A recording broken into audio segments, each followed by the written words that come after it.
আটা তেমনি রুটি, আর যেমনি মা তেমনি বিটি। ওই বিটিদের মাদ্রাসা। কোরআনে তা কি বলেছে বিটিদের সম্পর্কে, আর হাদিসে কি বলেছে, আর আমরা তার খিদমত করলে আমাদের জন্য কি আছে। এতগুলো মানুষের মধ্যে একজন হাত উঠিয়ে বলেন দেখি, আমি প্রশ্ন করছি আপনাদের, মেয়েদের দাইমি ফরজ কটা কে বলতে পারবেন?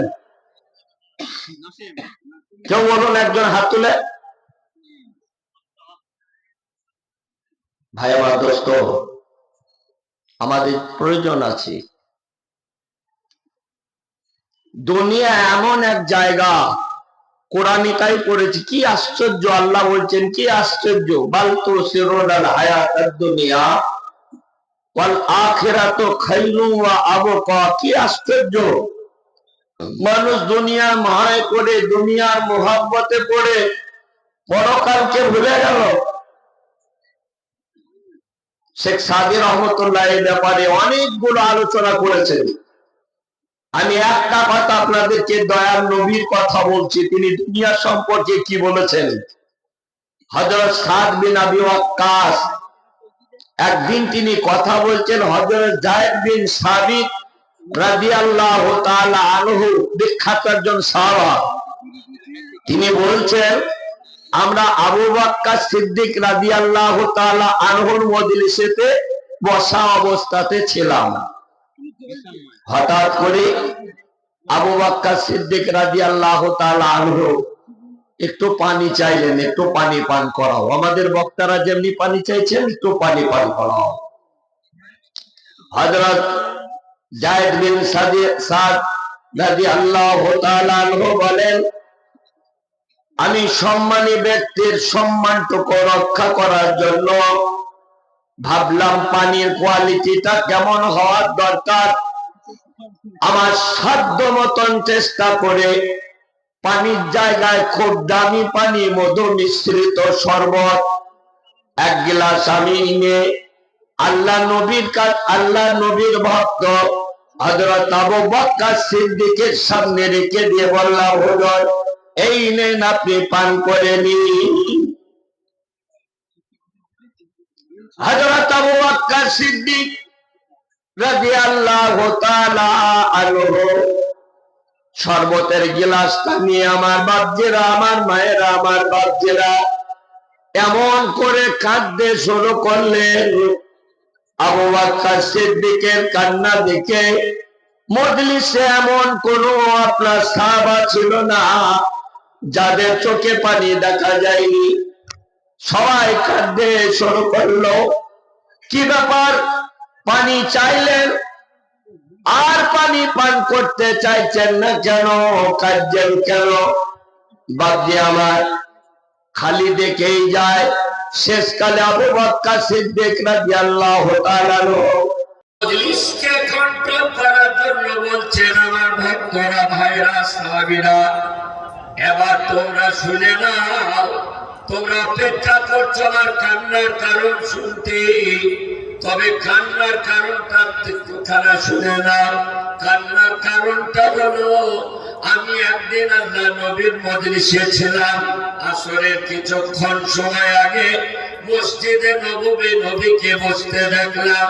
পিছনেতে নবীর সম্মানে আমিও পিছনে গিয়ে বসলাম। আল্লাহ নবী জিকির হালাতে বসে আছে। সামনে কোনো মানুষ নাই, কোনো পোকামাকড় নাই, কোনো কীট পতঙ্গ নাই, কিছু দেখা যায় না। নবী পাক তিনবার এমনি করে হাত দিয়ে কি যেন সরাচ্ছে। আমি আবু বকর চিন্তা করি, ফাঁকা জায়গা হাত কেন নবী পাক নাড়ায়, জিজ্ঞাসা করতে পারি নাই। অনেক পরে আল্লাহ রাসূলের কাছে আমি জিজ্ঞাসা করি, আল্লাহ রাসূল, আমার একটা জিনিস বুঝে আসলো না, আপনার সম্মুখে ফাঁকা ময়দান, আপনি হাত দিয়ে কি যেন সরাচ্ছিলেন। আল্লাহ নবী বলে, ওগো আবু বকর সিদ্দিক, শুনে নাও, তুমি দেখতে পাওনি, আমার সম্মুখে কিছু তো ছিল, অবশ্যই ছিল। বলল কি ছিল নবী? আল্লাহ নবী বলেন, ও আবু বকর বকর সিদ্দিক আমার সম্মুখে দুনিয়ায় এসে আমাকে বারবার করে আল্লাহর জিকির থেকে গাফেল করতে চাইছিল, আমার মধ্যে ঢুকতে চাইছিল। আমি বারবার করে তাকে সরিয়ে দিচ্ছিলাম, তার কোনো প্রশ্নের আমি উত্তর দিচ্ছিলাম না, কিছুই জানছিলাম না। তিনবার হাত সরিয়ে দেওয়ার পরে শয়তান যখন আমার কাছ থেকে বিতাড়িত হয়, দুনিয়া যখন আমার কাছ থেকে চলে যায়, যাওয়ার সময় দুনিয়া বলে যায়, ইয়া হাবিবাল্লাহ, আল্লাহ রাসূল গো, আপনি আপনার শক্তিতে, আপনি আপনার যুক্তিতে, আপনি আপনার হিকমতে, আপনি আপনার সব ক্ষমতাতে আজ আমাকে আপনার সম্মুখে থেকে সরিয়ে দিলেন। তবে ভালো করে শুনে নেন, ওগো নবী, যত আপনার পিছনে আপনার ভক্তরা আছে, আপনার উম্মতেরা আছে, তাদেরকে আমি আমার জানের মধ্যে ঘেরাও করব। কোনদিন তারা আমাকে ছাড়া থাকতে পারবে না, আর আমি তাদেরকে কোনদিন ছাড়বো না। আপনি ছেড়ে দিলে, আপনি তাড়িয়ে দিলে, আপনার ভক্তরা আমার থেকে রেহাই পাবে না। দুনিয়া আপনি সরিয়ে দিলেন আমাকে, কিন্তু আপনার ভক্তরা রেহাই পাবে না। তার প্রমাণ দেখছেন। আমি আপনাদের কাউকে ছোট বলছিনি, আমাদের বিষয় যেটা সেই জায়গায় মেহনতের দুর্বলতা, তাকওয়া। ওলামারা আছেন বড় বড় জ্ঞানী গুণী বুদ্ধিজীবীরা, তাকওয়া, ঈমানের তাকওয়া, আল্লাহর তাকওয়া। এই ঈমানের তাকওয়া হলো নির্জনেতে, নিরালাতে আল্লাহকে ভয় করা, এটা ঈমানের তাকওয়া। আর ঈমানের তাকওয়া যে ব্যক্তির 5টা পুরস্কার আল্লাহর ওয়াদা আছে, যা থাকবে তার প্রথম পুরস্কার হলো, ভাই আমার দোস্ত বুজুর্গ, পৃথিবীর এই জমিন আর আসমানের মাঝখানে সর্বদিক থেকে যার মিছিয়ে একজন ঈমানদারকে কেউ যদি গুনায় লিপ্ত করতে চায়, গোড়ায় যদি তাকে ডুবাতে চায়, অন্যায় যদি তাকে ডুবাতে চায়, আল্লাহ তাবারক তাআলা ওই অন্যায় জালকে কেটে বার করে দেবে। ঈমানের তাকওয়া থাকলে তার দ্বারাতে গুনাহ হতে পারে না, হতে পারে না। বলুন সুবহানাল্লাহ। যার জ্বলন্ত প্রমাণ হযরত ইউসুফ নবী আপনারা শুনেছেন।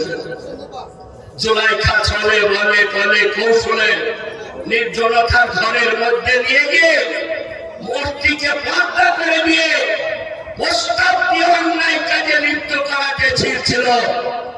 শুধু নিরালাতে, নির্জনতাতে আল্লাহর ভয় থাকার কারণে দরজাতে হাত দিতে হয়নি, তালা খুলতে হয়নি। শত শত তালা দরজা আল্লাহকে ওয়াস্তে আপনা আপনি খুলে গিয়ে আল্লাহ পাক অন্যায়ের হাত থেকে নবীকে বাঁচিয়েছেন, ঈমানই আমাকে বাঁচাবেন। আজ আমাদের অভাব শুধু ঈমানের তাকওয়া। তাই আমি আপনাদেরকে 8টা কথা বলবো, 4টা, 5টা কথা ঈমানের ফরজ সম্পর্কে, আর 5টা হচ্ছে মেয়েদের ক্ষেত্রে দায়ী ফরজ, দায়ী ফরজ, যেটা মহিলা মাদ্রাসা। আপনারা ভালো করে শুনে নেন। বাড়িতে স্ত্রীকে কথাটা বলেন, আমার আওয়াজ রেকর্ডিং হচ্ছে, ওলামা আছে, হাদিস আছে। একজন গর্ভহীন মেয়ে আর একজন গর্ভধারিণী মেয়ের ইবাদত হাদিস খুললেই আপনি পেয়ে যাবেন। গর্ভধারিণী মা যদি তার জীবনেতে 2 রাকাত নামাজ আল্লাহ সন্তুষ্টির জন্য যদি আদায় করতে পারে, একজন গর্ভহীন মেয়ে 80 রাকাত নামাজ পড়া জানে কি? গর্ভধারিণী গর্ভে বাচ্চা রেখে তার 2 রাকাত নামাজ 80 রাকাত নামাজের সমতুল্য। বলুন সুবহানাল্লাহ।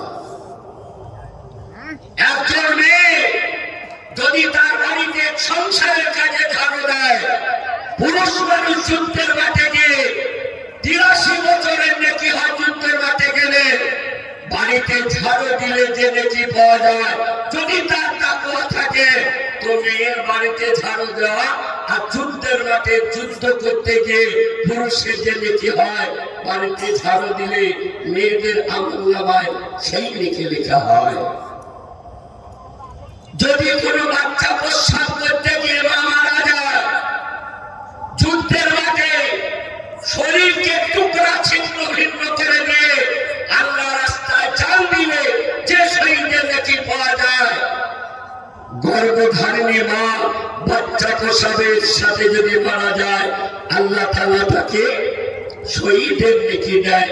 এ কথা তাদের জানাতে হবে না? এই মজলিসে যদি আপনাদের মধ্যে কেউ থাকে সুদাগার করে কোনো মানুষ, আমি আপনাদের কসম করে বলতে পারি আজ থেকে 10 বছরের আগে আপনি পিছিয়ে যান, এই এলাকার কি হাল ছিল আজ বর্তমান কি হাল হয়েছে। তাই আমার এই দাওয়াতে তাবলীগের মেহনত, মাদ্রাসায় পুরুষদের বাচ্চাদের দ্বীনি শিক্ষার প্রয়োজনে খিদমতের কারণে দাওয়াতে তাবলীগের সাথে পীর মুরিদের মেহনতের সাথে মাস্টারাতের মেহনতের সাথে আজকের দিনেতে যা দোস্ত বুজুর্গ উন্নত, আপনার পয়সাটুকু নষ্ট হয়নি ভাই, বরং যে উপকার হয়েছে। সুদাগার করে কোনো মানুষ যদি থাকে তাহলে তারা বলবে আমি কাল তাদের কাছে 3 করে 6 ঘন্টা ওয়াজ করেছি, কাল দোতলা মসজিদ করছে সুদাগারপুর পূর্বপাড়া, একসঙ্গে তাদের নিয়ে সেক্রেটারি যে 3 তলা মসজিদ কমপ্লিট করে তবে নামাজ চালু করব। কালকের কালেকশনেতে দেখেছি, আমি করছিলাম কালেকশন 10,000 20,000 500 200 100, তার সাথে হাঁস মুরগি ডিম ছাগল বাচ্চা থেকে পুঁই কুমড়ো কলা আলু ধান চাল। যদি সুদাগার করে লোক থাকে তারা নিশ্চয় শুনছে তারা, আমি একটাও বাড়িয়ে বলছি। আর কটা যে গহনা হয়েছে আমি বলতে পারবো না, সোনার উপর গহনা। আর আজকে হাজার হাজার টাকা খরচা করে 200-250 ছাত্রী পরকালকে বানানো এলাকার মেহনতেতে দাওয়াতের কাজে ইস্তেমাল। আজ বুঝতে পারা গিয়েছে মাস্টারাতের মেহনত কি দরকার ছিল।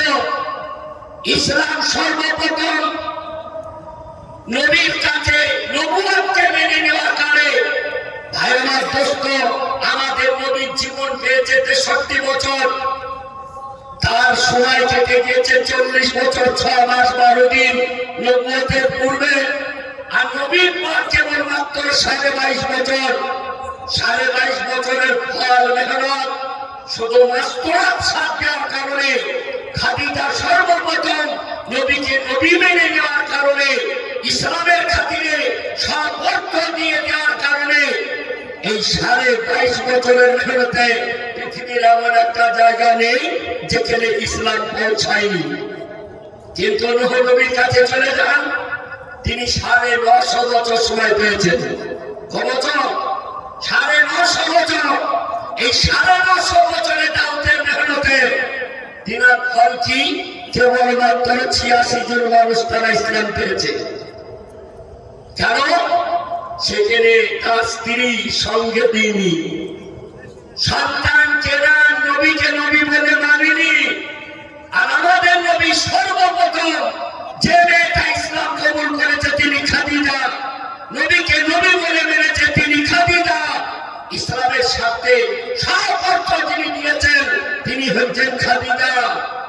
ইসলামের জন্য সর্বপ্রথম যে মেয়েটা জান দিয়েছে তিনি হচ্ছেন মা সুমাইয়া। হাদিস কোরআনকে সব থেকে যে বেশি বুঝেছে তিনি হচ্ছেন মা আয়েশা। ইসলামের খাতিরে মেয়েদের মধ্যে সর্বপ্রথম সব থেকে নির্যাতন যিনি সহ্য করেছেন তিনি হচ্ছেন মা আসিয়া। ইসলাম যদি খুলেন আপনি বুঝতে পারবেন মেয়েদের কি অবদান ইসলামে আছে।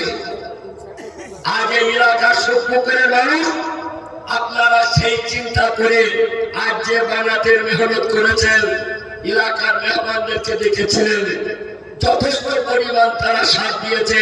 আমি ভাঙা মজলিসে আপনার